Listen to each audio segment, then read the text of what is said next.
भी अपने ख्याल में नदी के पानी में तैर रही थी। तभी अचानक उसे सुनाई देती है,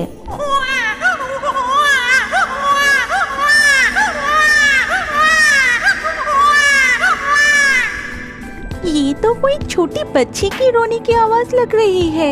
इतनी रात को नदी किनारे छोटी बच्ची। इसके बाद जलपरी मणिमाला नदी के किनारे आके देखती है, अरे ये तो सच में एक छोटी बच्ची है। आहा, इसे इस तरह से यहाँ कौन छोड़ के चला गया। जलपरी नदी किनारे बैठ के बच्ची को गोद में उठाती है, उसे प्यार करती है, उसके माथे पे चुम्बन करती है। बच्ची का रोना भी बंद हो गया था और इस तरह से पूरी रात बीत जाती है। फिर जब सुबह की पहली किरण निकल आई तब वो बच्ची फिर से रोने लगती है। देखा, तू मिलते ही तुझे प्यार करते करते तेरी भूख के बारे में भूल ही गई थी। तब जलपरी मणिमाला प्रकृति देवी को स्मरण करती है और साथ ही साथ प्रकृति देवी वहाँ प्रकट होती है। हे प्रकृति देवी, ये बच्ची कल रात मुझे नदी किनारे मिली है। वो बहुत ही भूखी है और अब मैं क्या करूं, मैं समझ नहीं पा रही हूँ। उसकी भलाई इंसानों के ऊपर छोड़ दो। नहीं नहीं प्रकृति देवी, उसे मैं इन 2 हाथों से गोद में उठाई हूँ। वो भी मेरी गोद में कितनी शांति से है।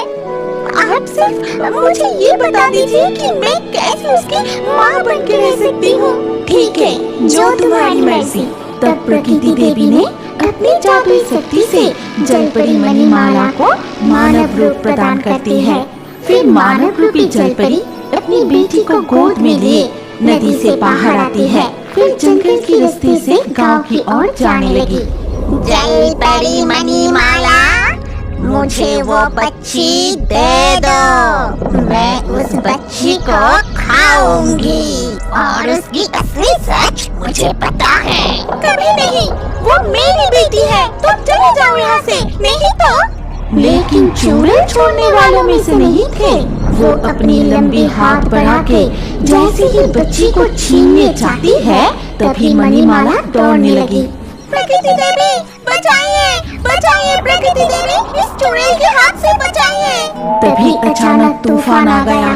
धूल उड़ के चुड़ैल की आंखों में चली गई। तब चुड़ैल को कुछ भी दिखाई नहीं दे रहा था और मणिमाला जल्दी से वहाँ से भाग के गांव में पहुँच गई। फिर एक पुराने मिट्टी के घर में अपनी बेटी को लिए मणिमाला रहने लगती है। तू तो मेरी आंखों का तारा है और इसीलिए आज से तेरा नाम है नयनतारा।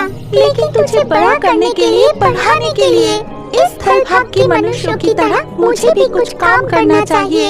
ये सोचते हुए मानव रूपी जलपरी गांव के घर घर जाकर काम की तलाश करने लगी। आपके पास मेरे लिए कुछ काम है? मैं घर के सारे काम जानती हूँ। आप जो कहेंगे वही कर दूंगी। आखिरकार उस एक घर में काम मिल ही जाती है। फिर धीरे धीरे बेटी नयनतारा बड़ी होने लगी। दिन की तरह मैं ही स्कूल में छोड़कर आऊंगी। लेकिन आपको तो तेज बुखार है माँ, और काम पे भी तो जाना है। मैं स्कूल अकेले ही चली जाती हूँ। लेकिन मणिमाला नयनतारा की बात नहीं मानती और उसका हाथ पकड़कर स्कूल ले जाती है। और इस तरह धीरे धीरे नयनतारा बड़ी हो गई। अब वो कॉलेज में जाती है। लेकिन मणिमाला नयनतारा को एक दिन के लिए भी अकेला नहीं छोड़ती। इस बीच डायन इतनी बरसों से उस बच्ची को खाने की कोशिश कर रही हूँ, लेकिन कभी मौका नहीं मिला। अब नयनतारा को मणिमाला से अलग करने की तरकीब सोचनी होगी। इस तरह दिन बीतते रहे, लेकिन आज तक नयनतारा चुड़ैल की हाथ नहीं लगी। अब कॉलेज की पढ़ाई पूरी करने के बाद उसे गांव की एक छोटी स्कूल में नौकरी मिलती है। और पहले दिन जब वो काम पे जा रही थी, माँ, अब मैं बड़ी हो गई हूँ, नौकरी करने जा रही हूँ। क्या आज भी आप मुझे छोड़ने और लाने जाएंगे? तू समझ नहीं पा रही है, अगर तुझे कुछ हो गया तो मैं ही तुझे स्कूल में छोड़ने जाऊंगी और लेने भी आऊंगी। लेकिन ये पहली बार है जब नयनतारा अपनी माँ की बात नहीं मानी और जैसे ही वो अकेले घर से निकली, अरे वाह, इतने दिनों बाद मौका मिला है, लेकिन उसके सामने मुझे भेष बदल के जाना होगा। ये सोचकर वो चुड़ैल एक बुढ़ी औरत का भेष में नयनतारा के सामने आई। नयनतारा, अरे ओ नयनतारा, जरा इधर तो आ बेटी। कौन है आप? आप मुझे जानते हैं? पहचानती हूँ ना, और तुम्हारे बारे में भी सब कुछ जानती हूँ, और इसीलिए तो बताने के लिए आई हूँ तुम्हारी पास। फिर चुड़ैल नयनतारा की असल परिचय की राज बताती है।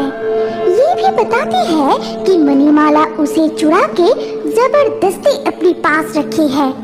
और ये सुनकर नयनतारा को बहुत गुस्सा आ जाती है और वो मुझे, हाँ ये सब कुछ सच है, लेकिन मैं चोरी नहीं की। नयनतारा वहाँ एक पल भी नहीं रुकी और सीधे अपनी असली माता पिता के पास चली गई।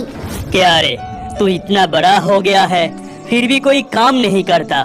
माँ बीमार है, कोई चिंता नहीं तुझे, सिर्फ खाता है, घूमता है और सोता रहता है तू। अब जाइए यहाँ से, इतना भाषण देने की कोई जरूरत नहीं। जिस दिन तू और तेरी बहन जन्म ली थी, उस दिन तेरी बहन को मैं नदी किनारे छोड़ के आया था। अगर वो हमारे साथ होती तो हमारा जरूर ख्याल रखता। उस दिन कितनी बार मना की थी, आज समझ आ रहा है ना। लड़की कभी बोझ नहीं होती और लड़का हमेशा हीरा नहीं होता। ये सुनने के बाद नयनतारा रोती हुई वहाँ से चली जाती है और रास्ते में उसे फिर से वो बुढ़िया दिखाई दी। क्यों रे, देखा ना, तुझे कोई प्यार नहीं करता। अब मैं तुझे खाऊंगी, फिर तेरी ये जवानी खूबसूरती मुझे मिल जाएगी। ये कहते ही वो चुड़ैल की रूप धारण करती है।